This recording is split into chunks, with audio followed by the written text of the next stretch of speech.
하나님의 말씀은 여호수아 7장 16절에서 21절까지의 말씀입니다.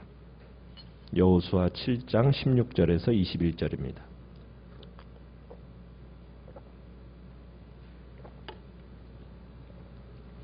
여호수아 7장 16절에서 21절까지 교독합니다. 이에 여호수아가 아침 일찍이 일어나서 이스라엘을 그의 지파대로 가까이 나오게 하였더니 유다 지파가 뽑혔고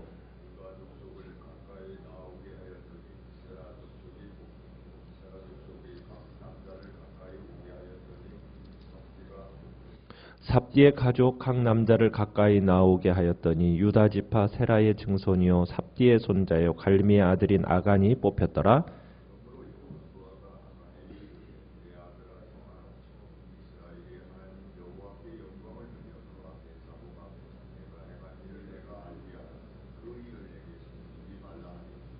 아간이 여호수아에게 대답하여 이르되 참으로 나는 이스라엘의 하나님 여호와께 범죄하여 이러이러하게 행하였나이다. 내가 노략한 물건 중에 시날산의 아름다운 외투 한 벌과 은 200세겔과 그 무게가 50세겔 되는 금덩이 하나를 보고 탐내어 가졌나이다. 보소서 이제 그 물건들을 내 장막 가운데 땅속에 감추었는데 은은 그 밑에 있나이다 하더라. 아멘. 오늘 말씀의 제목은 마음속 깊은 곳에 있는 탐심이라는 제목으로 말씀을 나눕니다. 지금 하나님께서는 아이성 전투에서 패배한 이스라엘, 그 이스라엘 군과 또 이제 이스라엘의 그 여호수아와 장로들이 하나님의 여호와의 궤 앞에서 참 엎드려서 하나님께 어떻게 보면은 탄식을 하고 나아갑니다. 그때 하나님께서는 여호수아에게 일어나라고 말씀하시면서 너희들이 범죄했다고, 하나님의 언약을 어겼다고, 하나님께 바쳐야 할 그 물건을 도둑질했다고, 속였다고, 너희 가운데 그 거룩한 물건을 두었기 때문에 이러한 일이 일어났음을 분명하게 선포하십니다. 만약 그 물건을 멸하지 않고 그대로 너희와 함께 한다면 내가 너희를 멸한다라는 그런 이야기를 합니다. 그 물건이 제하기까지는 내 원수들 앞에서 능히 맞서지 못할 거라고 분명하게 선언을 하시죠. 그러면서 이제 하나님께서는 그 일을 행한 사람을 이제 뽑는 과정을 이제 주님께서는 이야기를 하시면서 그 과정이 어떻게 죄인들을 가려내시는가 이제 우리가 16절에서 18절까지 우리가 보게 됩니다. 하나님께서는 전날 이제 여호수아에게 명하신 대로 이제 모든 백성들을 불러 모아놓습니다. 그러면서 이제 뽑기를 시작했어요. 먼저는 지파들 중에서 지파대로 나오게 합니다. 자, 지파 중에서 어느 지파가 뽑혔습니까? 유다 지파가 뽑혔습니다. 유다 지파라면 12지파 중에서도 가장 으뜸 가는 지파입니다. 그런데 이 유다 지파가 범죄에 연루되었다라는 이 사실이 아마 그 지파에게서는 참으로 수치스러운 일이었을 겁니다. 그러나 어쨌든 이 아간이라는 사람은 유다 지파 사람이었으니 참으로 어떻게 보면 유다 지파 중에서도 유력한 집안 엘리트가 바로 이런 일을 저질렀다는 것을 누가 알았겠습니까? 자, 여호수아가 계속 뽑기를 진행합니다. 자, 유다 지파 중에서도 이제 가문을 나오게 했겠죠. 자, 그랬더니 어느 가문이 뽑혔습니까? 세라 족속, 세라의 가문이 뽑혔습니다. 자, 이제 세라의 가문 중에서 또 어느 집안이요? 삽디의 집안이 뽑혔어요. 근데 그 삽디 자손 중에 갈미의 아들인 아간을 지명하게 이르게 됩니다. 어떻게 보면은 하나님께서는 지금 내일을 기다려라. 7장 13절에서 내일을 기다려라 하셨어요. 어떻게 보면은 하루를 하나님이 기회를 주신 겁니다. 누구에게? 아간에게. 뭐 할 기회를 주었을까요? 회개할 기회를 준 거죠. 그러면서 다음날 백성의 죄를 밝히면서 나아갑니다. 미리 말씀해 주었다는 거예요. 자, 아침이 되었습니다. 자, 지파별로, 족속별로, 가족별로, 개인별로 제비뽑기가 진행이 됩니다. 하나님은 알고 계세요. 누가 했는지 알고 계세요. 직접 그 사람의 이름을 지적하실 수도 있어요. 근데 바로 지적하지 아니하시고요.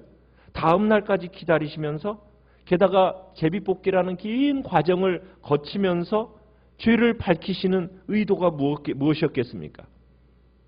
범죄자로 하여금 심리적인 압박을 받게 하셨겠죠. 그러나 하나님의 기다림이 있었어요. 무슨 기다림이요? 이 제비뽑기 방식을 통해서 죄인을 찾아내려 한다라는 그 사실을 알게 되었을 때 참으로 이 아간이 여호수아를 빨리 찾아가서 자수하고 하나님께 용서를 빌었다라면 하나님이 그를 외면하셨을까요? 그러지는 않았을 겁니다. 자, 그런데 아간은 그 하나님의 사랑을 외면했습니다. 제비뽑기가 진행되는 동안에 아간은 자기의 잘못을 뉘우치지 않아요. 왜 그랬겠어요? 아마 아간은 이렇게 생각했을지 모릅니다.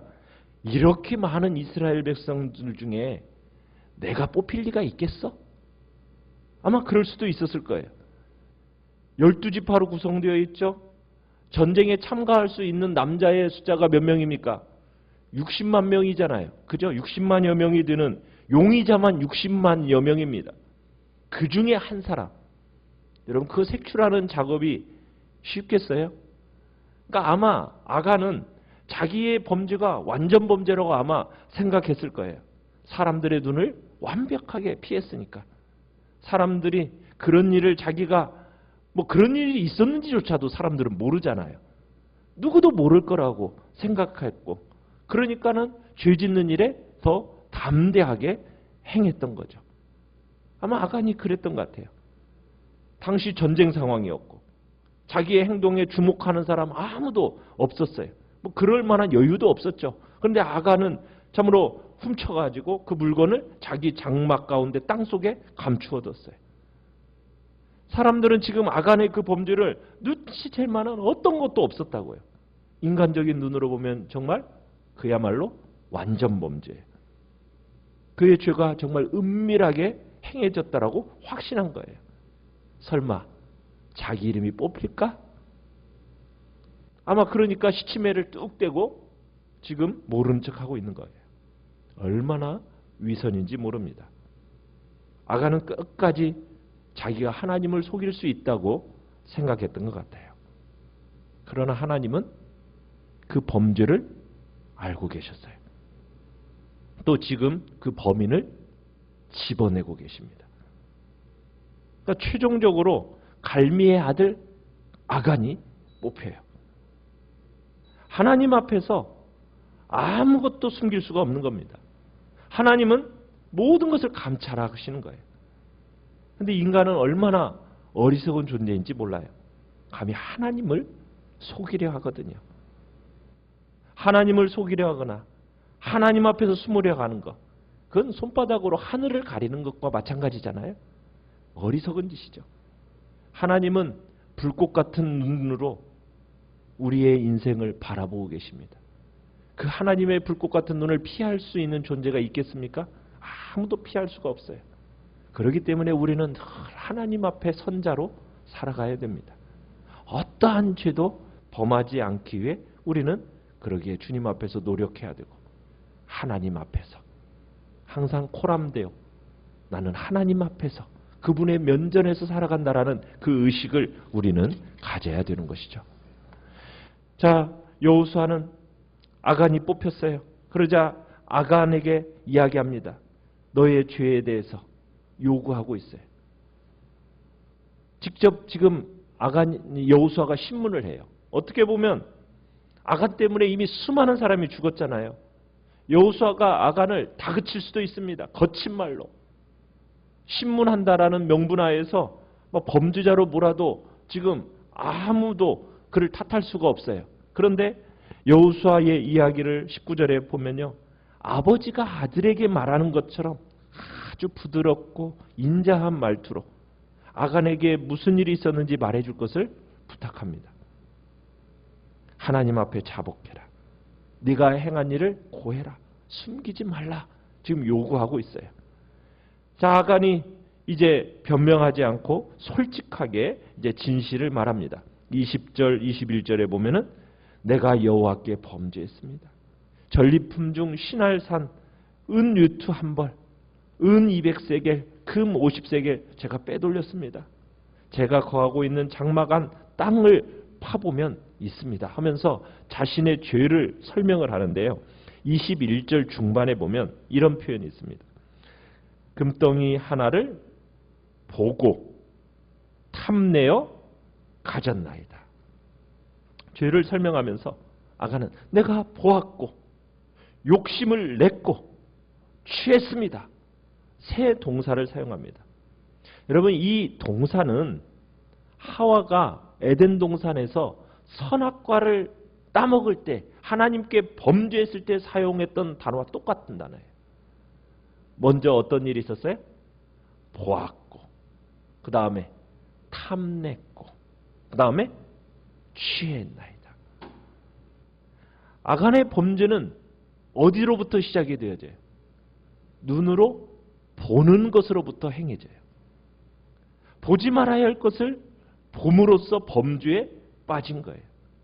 하와도 마찬가지입니다. 하와의 범죄도 보지 말아야 할 선악과를 봄으로써 이루어졌어요. 여러분, 우리의 눈이라는 것은 그렇습니다. 이 안목의 정욕이라는 것이 우리 안에 딱 있어서 눈으로 보여지는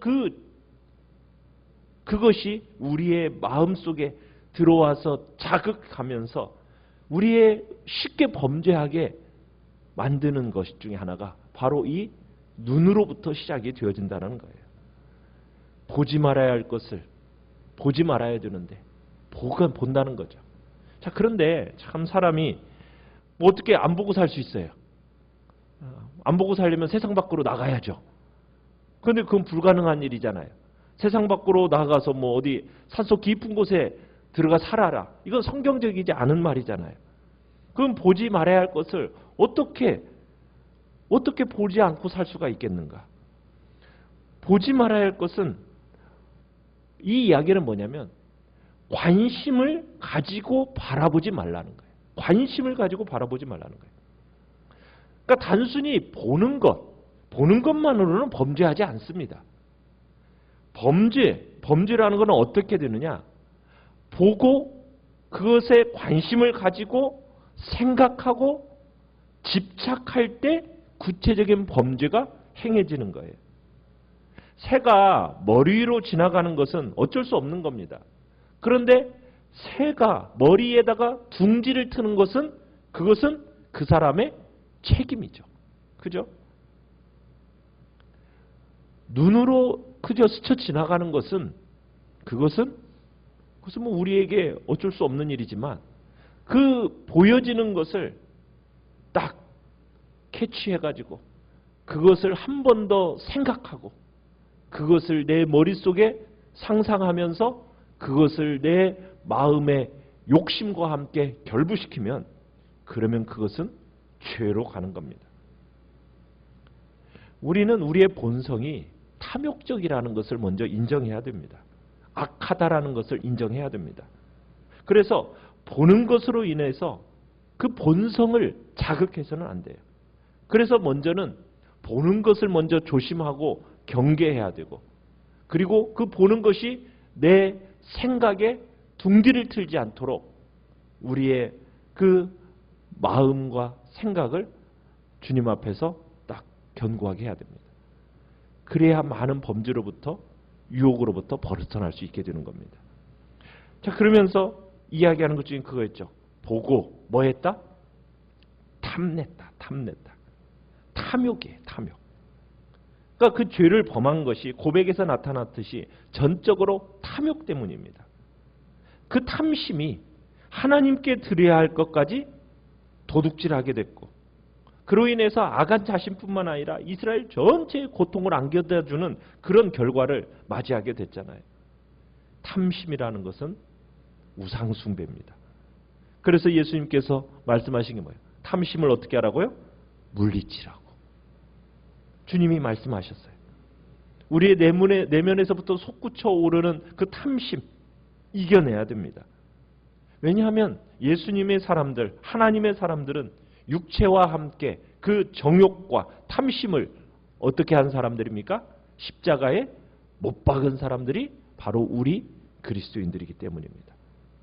하나님을 믿으면서 돈이라는 우상을 함께 섬길 수 없는 겁니다. 탐심을 버리고 우리가 먼저 찾고 구해야 할 게 무엇이겠습니까?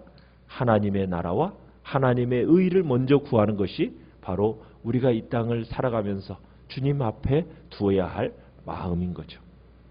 우리는 하나님 앞에서 정말 물질을 향한 탐심이 버려지고 오직 하나님만 갈망하며 살아가겠다라는 복된 결단이 우리 안에 있기를 간절히 바랍니다.